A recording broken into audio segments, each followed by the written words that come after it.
वही हुआ। मुगलों की सेना जैसे ही शुरुआत के अंदर घुसी, मेवाड़ वालों का शुरू शुरू में इतना भयंकर प्रहार था कि हल्दी घाटी क्या है, वास्तव में एक दर्रे का नाम है। किसका नाम है? दर्रा, समझते हो? दो पहाड़ियों के बीच की जगह पास, तो पैसे जो है ना, तो दो पहाड़ियां हैं। एक तरफ की पहाड़ियों का नाम है खमनोर की पहाड़ियां, और दूसरी तरफ की पहाड़ियों का नाम है गोगुंदा की पहाड़ियां। इन खमनोर की पहाड़ियों के पास से एक नदी निकलती है, उस नदी का नाम है बनास। मेवाड़ वालों को पता था, मेवाड़ वालों की सेना कम थी, मुगलों की सेना ज्यादा। लगभग ये रेशियो था कि मेवाड़ वालों के सिपाही थे 3,000, कितने थे, और मुगलों के पास थे 5,000। तो लगभग 1.5-2 गुना मुगलों वाली क्या थी, ज्यादा थी। तो उनको पता था कि यार मैदान में लड़ेंगे तो कोई फायदा नहीं है, तो मेवाड़ वालों ने अपनी सेना यहां लगाई, दर्रे के इस साइड में, कि मुगलों की सेना जब दर्रे के अंदर आएगी तब मारेंगे। दर्रे में पूरी सेना एक साथ आ नहीं सकती, थोड़े थोड़े आएंगे, थोड़े थोड़े आएंगे तो मारेंगे। वही हुआ।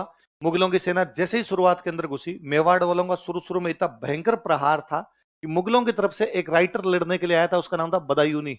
वो कहता है कि मेवाड़ वालों का शुरुआत का हमला इतना भयंकर था कि हमारी सेना बनास के पास पास में 15 किलोमीटर वापस भागी।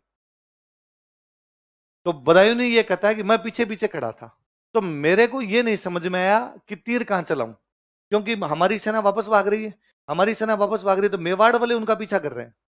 तो अब मैं यहां खड़ा हूं, इधर हमारे वाले भी आ रहे हैं और उनके पीछे मेवाड़ वाले आ रहे हैं, तो मारे किसको? हमारे वाले भी इधर ही आ रहे हैं, मेवाड़ वाले भी इधर आ रहे हैं। तो कहता मैंने आसफ खान से पूछा, आसफ खान पास में खड़ा था, आसफ खान तीर कहां चलाऊं? आसफ खान ने कहा आंखें बंद करके तीर चला, दोनों साइड में हिंदू मरेंगे। क्योंकि आगे आगे मानसिंह वाली सेना थी, तो उसने कहा ये जो वापस आ रहे हैं ये भी हिंदू ही है, राजस्थान के मेवाड़ वाले भी ज्यादातर हिंदू है, तू तो आंखें बंद करके चला, कोई दिक्कत नहीं। और बदायूनी थोड़ा कट्टर टाइप का आदमी भी था, बदायूनी राइटर था। तो बदायूनी जब ये युद्ध के लिए सेना आ रही थी, बदायूनी ने कहा मैं जाऊंगा। लोगों ने कहा भाई साहब, पेन वेन चलाने वाले आदमी हो, तलवार चलती है वहां।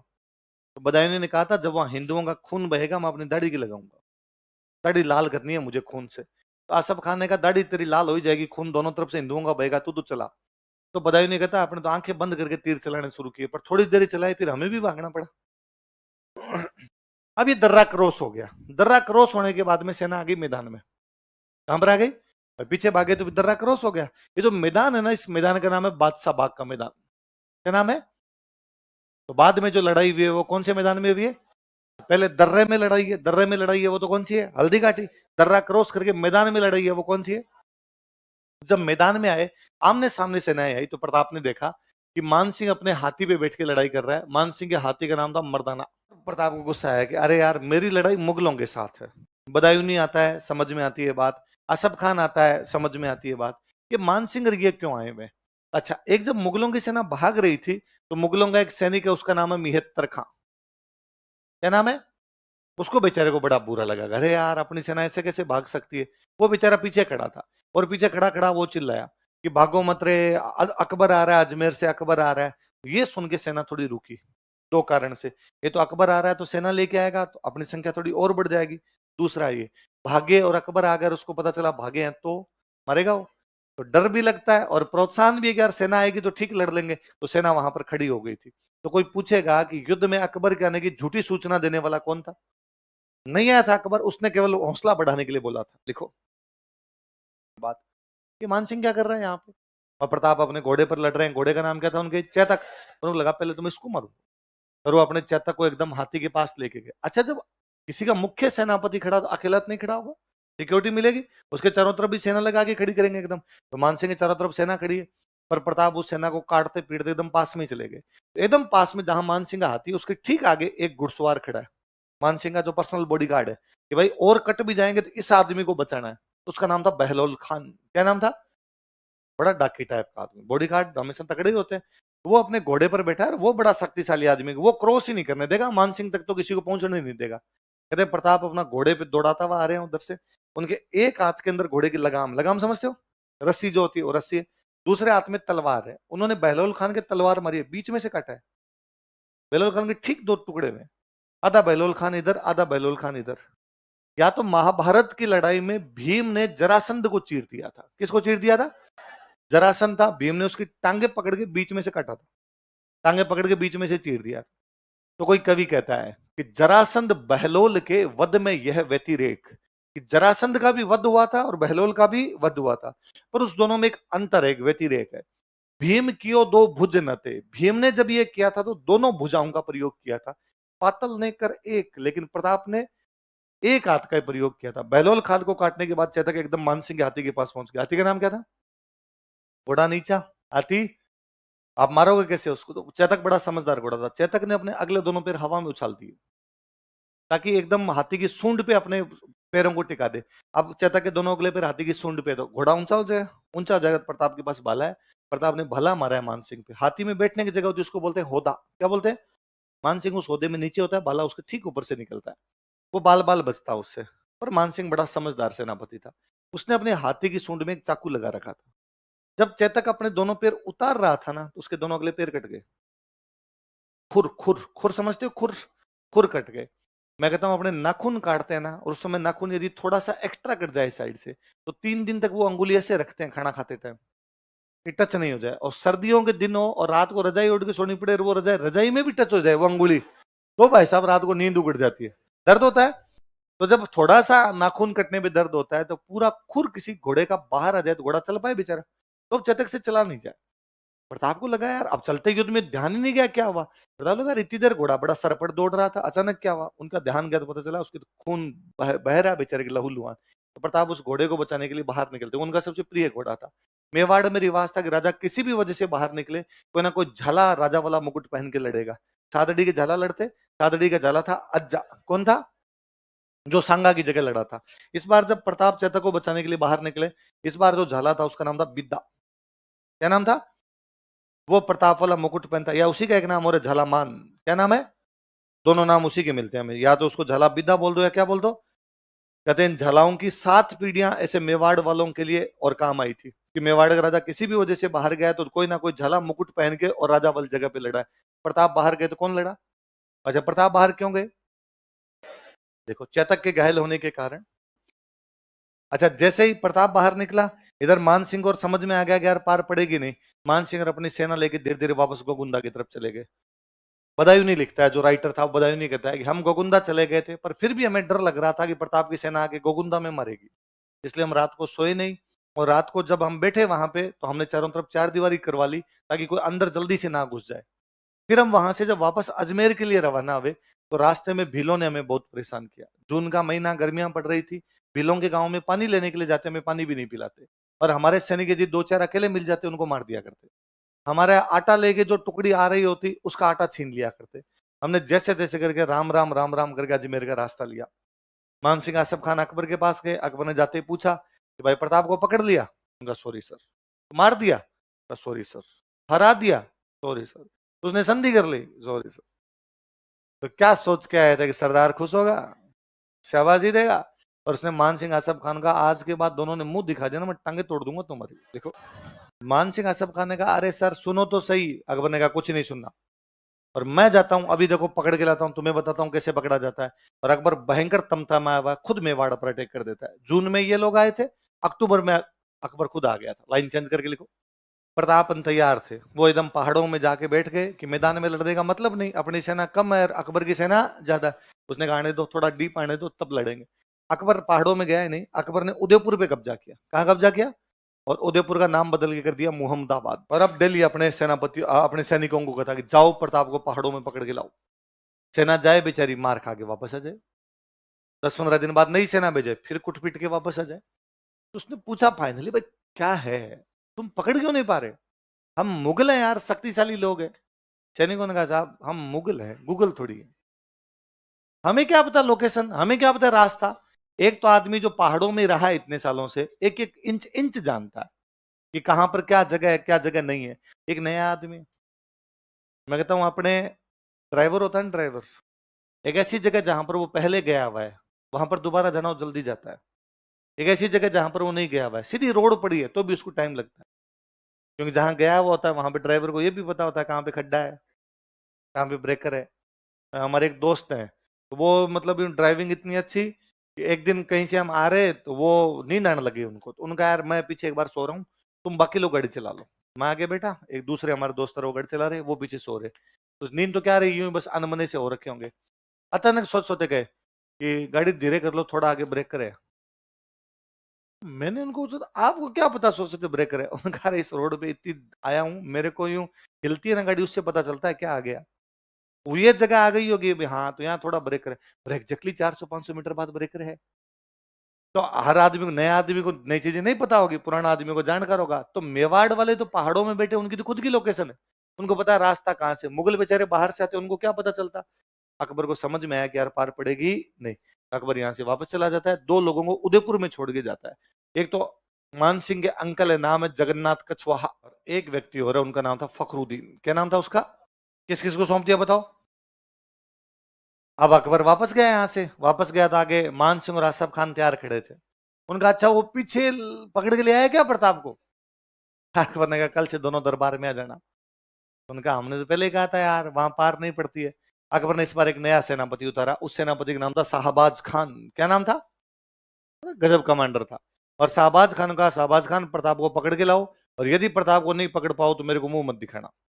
शाहबाज खान ने कहा पक्का। शाहबाज खान आया, उसने पता लगाया प्रताप कहाँ पे, पता चला कुंभलगढ़ के किले में। कौन से किले में?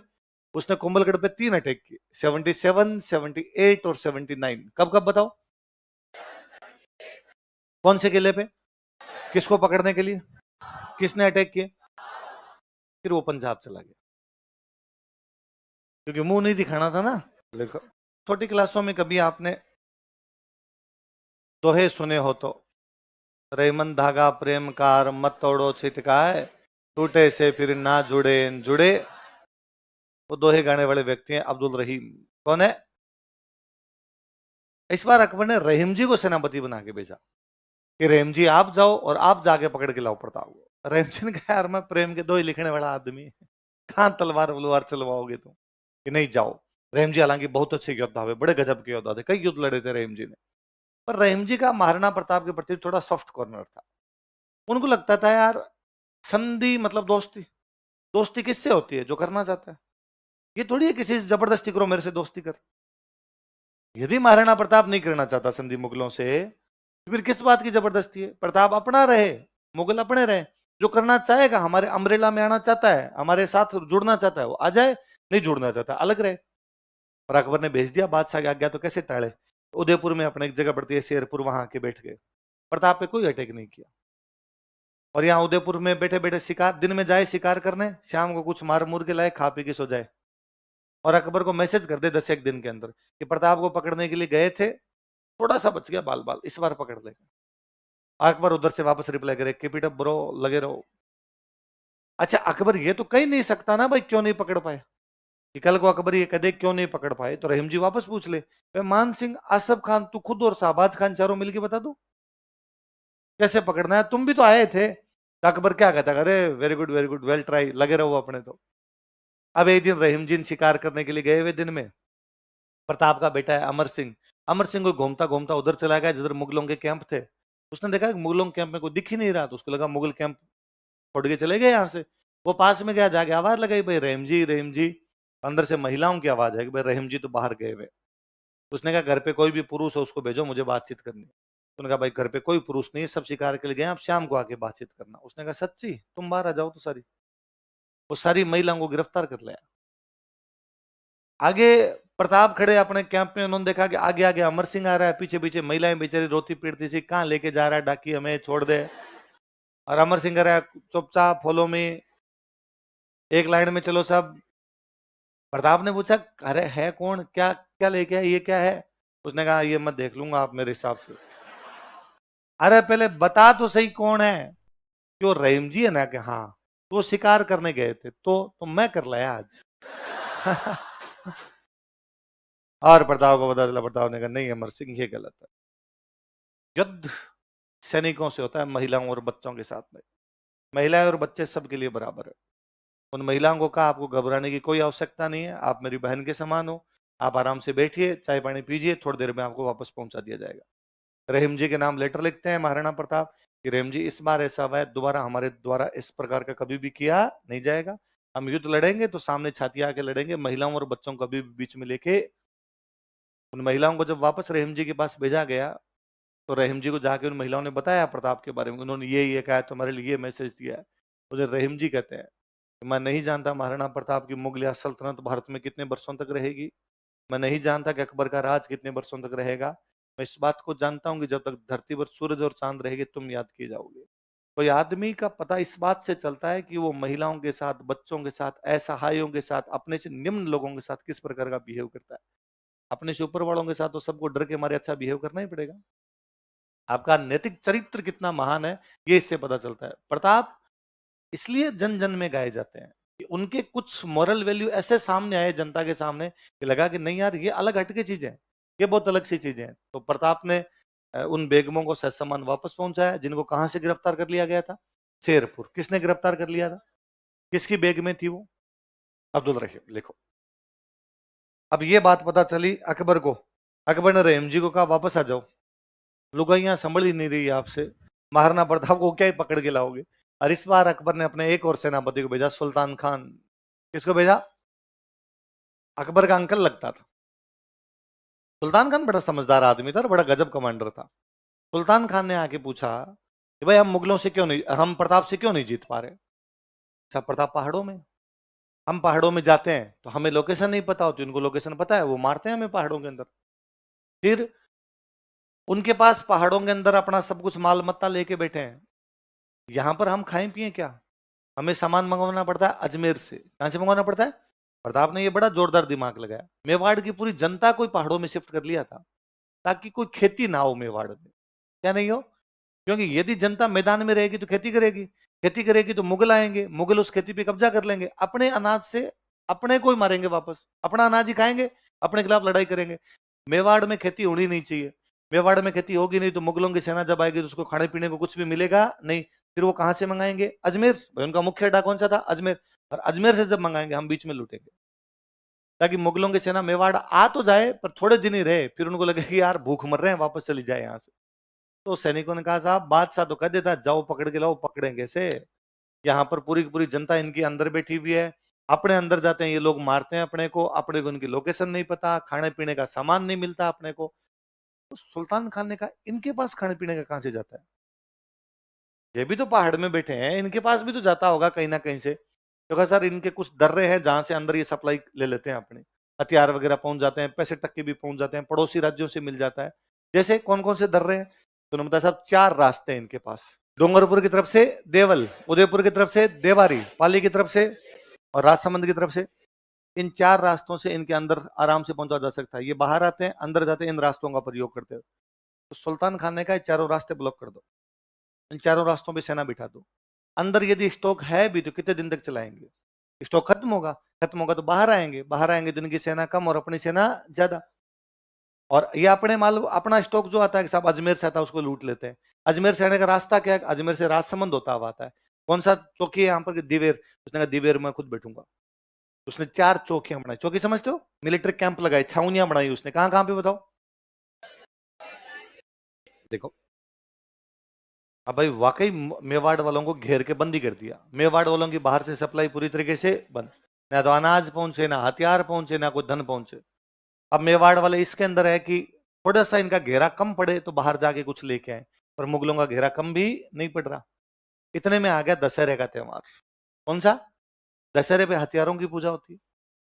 राजा महाराजाओं के टाइम में सबसे बड़ा त्योहार ही दशहरा होता था, क्योंकि राजा महाराजाओं के युद्ध होते हैं, युद्ध किससे लड़ जाते हैं, हथियारों से, तो हथियारों की पूजा राजा ही कर सकते हैं। अच्छा, हथियारों की पूजा में एक नियम है कि यदि पहले तलवारें होती थी, यदि तलवार म्यान से बाहर निकली है तो म्यान में तभी अंदर डाली जाए जब खून लगे। हथियारों की पूजा की है तो हथियारों की खून लगाया जाए, लड़ाई की जाए। राजा महाराजाओं के टाइम में दशहरे पे पक्की पक्की लड़ाइयां हो जाती। अब दशहरे पे महाराणा प्रताप ने वहां पहाड़ों के अंदर हथियारों की पूजा की, और पूजा करने के बाद अब लोग चलते हैं लड़ाई करने के लिए। कहाँ चले, तो मुगलों के 4 कैंप है, इनमें से किसी कैंप पर आक्रमण किया जाए और एक तो उस कैंप को उड़ा दिया जाए और वो रास्ता खोल के सप्लाई भी ले ली जाए, एक पंथ 2 काज हो जाएंगे अपने। कहा ठीक है, तो कौन से कैंप पे किया जाए, कईयों ने कहा देवल पे करते हैं, किसी ने कहा देवारी पे करते हैं, किसी ने कहा देसूरी पे करते हैं। महाराणा प्रताप ने पूछा भाई दिवेर पे क्यों नहीं, किसी ने दिवेर का नहीं कहा। तो कहा भाई दिवेर में एक तो मुगलों की फौज ज्यादा है, 3 जगह मुगलों की फौज कम है, फिर दिवेर में सेनापति खुद बैठा सुल्तान खान, दिवेर में रिस्क ज्यादा है। प्रताप ने कहा रिस्क है तो यदि तुम सारे ये कह रहे हो कि दिवेर में नहीं करना चाहिए, तो मुगल भी तो ये सोच के बैठे होंगे कि दिवेर पे नहीं होगा, यहीं पे किया जाए। वो सर्जिकल स्ट्राइक थी। भाई क्या होती है सर्जिकल स्ट्राइक, अचानक अटैक करना। सारे मुगल मार दिए थे दिवेर में, एक को नहीं रहने दिया था। अरे सुल्तान खान के अमर सिंह भाला मारता है, उसके आर पार निकाल देता है। सुल्तान खान जब युद्ध खत्म हो गया था ना, तो सुल्तान खान पड़ा है, घायलों के अंदर पड़ा है, तो महाराणा प्रताप सुल्तान खान से मिलने के लिए गए थे। तो सुल्तान खान को जब मर रहा है, वो बड़ा सेनापति था सुल्तान खान, तो महाराणा प्रताप ने पूछा उससे कि तुम्हारी अंतिम इच्छा क्या है। उसने कहा जिसने भाला मारा ना, मैं उसको देखना चाहता हूं। मैं सुल्तान खान हूं, सामने आ जाए तो मैं कच्चा चबा जाऊं किसी को, और मेरे किसी ने मारा, इसका मतलब गजब का ही योद्धा है। तो मारना उठा लगा रही, मरने वाला आदमी है, अमर सिंह को बुलाएंगे, अमर सिंह अपने कैंप में है, तब तक मर जाएगा बेचारा। तो उन्होंने पास में कोई दूसरा सैनिक खड़ा था, उसका ये है। सुल्तान खान मरता मरता हंसते हुए कहता है, इसको तो मैं अभी भी मार दूं। जिसने मुझे मारा था, मैंने उसकी आंखें देखी है, उसकी आंखों में अलग ही ज्वाला दिख रही थी। बुलाया अमर सिंह को, बुलाया अमर सिंह को, बुला के सुल्तान खान को मारना पड़ता, उन्होंने कहा मेरे वाला ही था। सुल्तान खान ने कहा शाबाश, मुझे मारा है तूने, बड़ा काम किया है। अब सुल्तान खान की आंखें बंद हो गई, सांस नहीं निकले उसकी, धड़क रहा है धीरे धीरे। उसके भाला लगा हुआ उसके, तो खून धीरे धीरे धीरे धीरे टपके। और घायल वाले में जब तक पूरा खून नहीं निकलेगा, तब तक आदमी मरेगा नहीं। यदि इसलिए होता है कि देखो कोई भी एक्सीडेंट होता था कि फटाफट लेके जाओ, ज्यादा खून नहीं निकलना चाहिए। यदि किसी का ज्यादा खून निकल जाता है, डॉक्टर कहते हैं भाई कुछ हो गया। इसलिए होता है कि यदि एक्सीडेंट और का खून निकल रहा है, तो उसको बांध दो। यदि जोर से बांध सकते हो बांध दो, ताकि खून ना निकले, और डॉक्टर के पास लेके पहुंच जाओ उसको। अब उसका वो खून टपके बेचारे का धीरे धीरे धीरे धीरे, मरने वाला तो है, पर अब आधे घंटे में मरे, पौने घंटे में मरे, वैसे है। तो किसी ने कहा इसका बाला खींच के निकाल दो, एक बार दर्द होगा पर हाथों हाथ मर जाएगा, वरना बेचारा आधे पौने घंटे तड़प तड़प के मरेगा। अमर सिंह को कहा तू ही निकाल, तू नहीं डाला। तो इतना मोटा था कि भाला उसके अंदर फंस गया। फिर अमर सिंह उसके दोनों टांगों पे टांग दे के खड़ा होता है, भाले को खींचता है, तब जाके सुल्तान खान मरता है। कौन से युद्ध में? अमर सिंह वो योद्धा है जिसने सुल्तान खान जैसे सेनापति के भाला आर पार कर दिया था। और हमारी छोटी क्लासों में हमें कहानियों में पढ़ाया गया कि अमर सिंह घास फूस की रोटी खाता था। छोटो सो अमरियो चीख पड़ियो, राणा रो सुत्यो दुख जाग्यो, हरे घासरी रोटी ही जद बन बिलावड़ो ले भाग्यो। अच्छा, इस कहानी को, इस कविता को सुन के लगता है कि अमर सिंह छोटा सा बच्चा है, अंगूठा चूसता रहता है। एक दिन उसके पास घास की रोटी खा रहा था, और वन बिलाव आगे छीन के भाग गया। कविता बहुत अच्छी है। कन्हैयालाल सेठिया प्रातः स्मरणीय है, राजस्थानी भाषा के लिए उन्होंने जो किया है वो निसंदेह हमेशा याद किया जाएगा। पर कहानियां और कविताएं इतिहास नहीं होती है। यदि उसको माना जाए, तो है कि हल्दी घाटी युद्ध के बाद में प्रताप की आर्थिक स्थिति खराब थी, और उसको परिवार को रोटी खिलाने के लिए भी रुपए नहीं थे, और एक दिन उसका बेटा घास की रोटी खा रहा था, और एक वन बिलाव छीन के भाग गया। ये कहानी सामने आती है। इसलिए भामाशा आए और भामाशा ने प्रताप को रुपए दिए, खूब सारी कहानियां आगे जुड़ती है। अमर सिंह का जन्म हुआ था 1559। कब जन्म हुआ था? मैंने कल आपको बताया था कि पोता हुआ था, उदय सिंह के पोता हुआ था, इसलिए उदयपुर बसाया गया था। वो पोता ये है, अमर सिंह हुआ था। अब यदि उसका जन्म 1559 के अंदर होता है, तो हल्दीघाटी युद्ध के टाइम कितने साल का हो?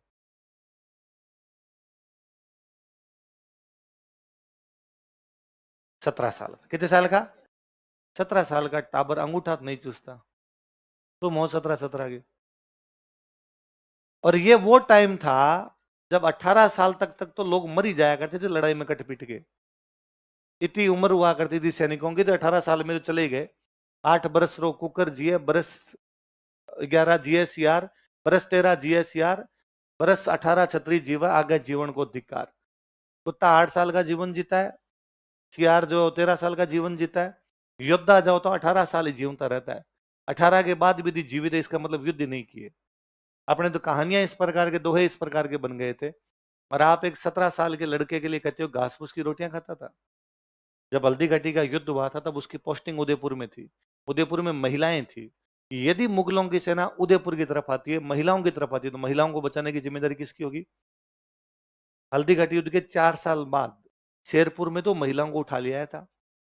हल्दी घाटी युद्ध के 6 साल बाद दिवेर में से सुल्तान खान को मारा है, जो भाले आर पार कर दिए हैं उसके। तो कई बार क्या है, अपने इतनी कहानियां और कविताएं पॉपुलर हो जाती है कि हमारा पूरा ध्यान उस तरफ भी चला जाता है, सच्चाइयां उससे कोसों दूर हो जाती है। इस बार कभी आप वो कविता सुनो, कविता बहुत अच्छी है, कविता जोर जोर से गाना, पर मन ही मन कहना ना, कोई घास फूस की रोटी नहीं थी। और कौन खाता है घास फूस की रोटी? गरीब आदमी घास फूस की रोटी खाता है क्या? क्या गांव में गरीब होते हैं वो ये कहते हैं घास की खा लेते हैं, आज आटा तो है नहीं। आप कहते हो कि प्रताप का साथ देने के लिए भील जनजाति भी आ गई थी, जो एक जनजाति अपने राजा के साथ मरने के लिए आ गई, क्या वो राजा को रोटी नहीं खिला दे? क्या जनता को इतना नहीं रहा होगा कि नहीं साहब हमारे राजा यदि भूखा है तो हम उसको खाना खिलाएंगे? जब मरने के लिए तैयार हो खाना तो खिला ही सकते हो। पर वो कहानियां हैं, कहानियां कहानियों तक सीमित रहे तो ठीक है, वो इतिहास बनती है तब अच्छा होता नहीं। लिखो दिवेर का युद्ध, बैटल ऑफ दिवेर। अच्छा, सुल्तान खान को मार दिया गया दिवेर के युद्ध में, मुगल सेना या तो मर गई या भाग गए। अकबर को पता चला, अकबर ने कहा अब बताओ भाई कौन प्रताप को पकड़ने के लिए जाएगा। लोगों का दिमाग खराब है की तरह। मानसिंह गया, आसफ खान गया, तू गया, शाहबाज खान गया, रहीम जी गए, सुल्तान खान गया, सबकी हालत तो खराब ही हुई है। क्यों जाना है? पर जब कोई मना करता तो एक आधा शेर जाग ही जाता है। मानसिंह वाला अंकल वहीं था, जगन्नाथ कछवाहा। कौन है? उसने कहा मैं ट्राई करके देखूं। अकबर ने कहा तू कर ले। 1585 में नया सेनापति कौन आता है? देखो, जगन्नाथ कछवाहा पकड़ने में कामयाब हुआ नहीं। उसके बाद अकबर ने कोई बैठे कि नहीं किए। कब से? 1585। प्रताप की डेथ कब हुई? 1597। अगले 12 साल तक प्रताप जिंदा है, लेकिन अकबर ने कोई अटैक ही। अच्छा, इन 12 साल में ये नहीं कि अकबर कोई बौद्ध भिक्षु बन गया और अटैक करने बंद कर दिया। अकबर ने इन 12 साल में अफगानिस्तान पे अटैक किया, कश्मीर पे किया है, पंजाब पे किया है, बंगाल, बिहार, उड़ीसा और साउथ इंडिया पे किए। तो जब आप इतनी दूर कर रहे हो कि अफगानिस्तान पे भी कर रहे हो और बंगाल पे भी कर रहे हो, तो दिल्ली के नाक के ठीक नीचे राजस्थान पड़ा है, मेवाड़ पड़ा है, यहाँ क्यों नहीं किए? क्योंकि अकबर समझदार है, उसके बहुत जल्दी समझ में आया कि आरएस में सिलेक्शन नहीं होगा, पटवारी ग्राम सेवक देने चाहिए अपने को। तो उसने बाकी सब जगह अटैक किए, लेकिन मेवाड़ वालों पे कोई भी अटैक है। अच्छा, लास्ट अटैक करने कौन आया? जगन्नाथ कछवा, आमेर का। प्रताप गुस्सा है, अरे यार ये ठीक है, कभी मान सिंह, कभी भगवंत दास, कभी जगन्नाथ कछवा, तुम क्या मांगते हो रे आमेर वाले? इस बार प्रताप ने आमेर पर अटैक किया और आमेर वालों का एक इलाका छीना, मालपुरा, टोंक में जगह पड़ती है, तो मालपुरा पर कब्जा कर लिया। अब ये कुल मिला के आमेर वालों को धमकी थी कि देखो इस बार तो मैंने मालपुरा लिया है, अगली बार तुम मुगलों की साइड से है तो मैं आमेर लूंगा। तो अब ज्यादातर मुगलों की तरफ से आमेर वाले आ रहे थे। अब अकबर को आमेर वालों ने कहा भाई रे हमारी तरफ आने लग गया, वो रहने दे। बाकी सेनापति पहले ही मना कर चुके थे। देखो, अब जब ये लोग पहाड़ों में बैठे थे तो मुगलों ने मैदानों में तो कब्जे कर लिए कई जगह। उदयपुर पे मुगलों का कब्जा, गोगुंदा पे मुगलों का कब्जा, कुंभलगढ़ पे थोड़े से टाइम के लिए बीच में मुगलों का कब्जा, कई जगह कब्जे हो रखे थे। प्रताप ने कहा आप जहां जहां मैदानों में कब्जे हैं वो सारे कब्जे छुड़वाए जाए। जब तक प्रताप की डेथ हुई थी तब तक पूरा मेवाड़ दोबारा आजाद करवा लिया गया, दो जगह को छोड़ के, चित्तौड़गढ़ और मंडलगढ़। कौन कौन से? वो उनकी तैयारी कर रहे थे कि ये छुड़वाएंगे, इतने में प्रताप की डेथ हो जाती है। देखो, चित्तारा। अब सुनना, देखो, भामाशाह और ताराचंद दो भाई है। इनके पिताजी का नाम था भारमल। क्या नाम था? इनके पिताजी महाराणा प्रताप के पिताजी के कोषाध्यक्ष थे। महाराणा प्रताप के पिताजी कौन? उदय सिंह। तो उदय सिंह के कोषाध्यक्ष का नाम क्या था? भारमल। भारमल के दो बेटे हुए, उनका नाम क्या था? हल्दी घाटी युद्ध के बाद प्रताप को लगा कि भाई लड़ाई तो लंबी चलेगी, अपनी लड़ाई लंबी चलेगी तो अपने को रुपए चाहिए, रुपए कहां से लाए? प्रताप का प्लान ये था कि गुजरात में मुगलों का कब्जा था, कि गुजरात को लूट लेते हैं। मुगलों का जो टैक्स है, लूटने का मतलब मुगलों का जो टैक्स है वो अपने लेके आ जाते हैं। इसलिए प्रताप गुजरात की तरफ जा रहे हैं। प्रताप का ससुराल था ईडर। कहां पे था? प्रताप की एक रानी थी ईडर की थी। ईडर के राजा थे नारायण दास। क्या नाम था? वो प्रताप के साथ, तो प्रताप ने कहा ससुर जी उधर आ रहा हूं मैं, उधर ईडर की तरफ से गुजरात को लूटेंगे, गुजरात से मुगलों का धन लाएंगे, फिर मुगलों के धन से मुगलों के खिलाफ लड़ेंगे। तो जब ये ईडर जा रहे थे तब रास्ते में गांव, उस गांव का नाम है चूलिया। कौन सा गांव है? उधर ये दोनों भाई मिलते हैं। कौन कौन? सब भाई किधर जा रहे हो? तो धन लेने के लिए जा रहे हैं उधर। उन्होंने कहा कोई आवश्यकता नहीं है, हमारे पास धन पड़ा है। हमारे पास कहां से आया? तो कहा भाई आपके पिताजी के, मेरे पिताजी कोषाध्यक्ष थे, तो आपके पिताजी का पूरा धन हमारे पास ही है, कोषाध्यक्ष के पास ही रहता था। ये तो पकड़ो वो जो मेवाड़ का खुद का धन है, टैक्स जो है, और हमारा खुद का है ये और रखो।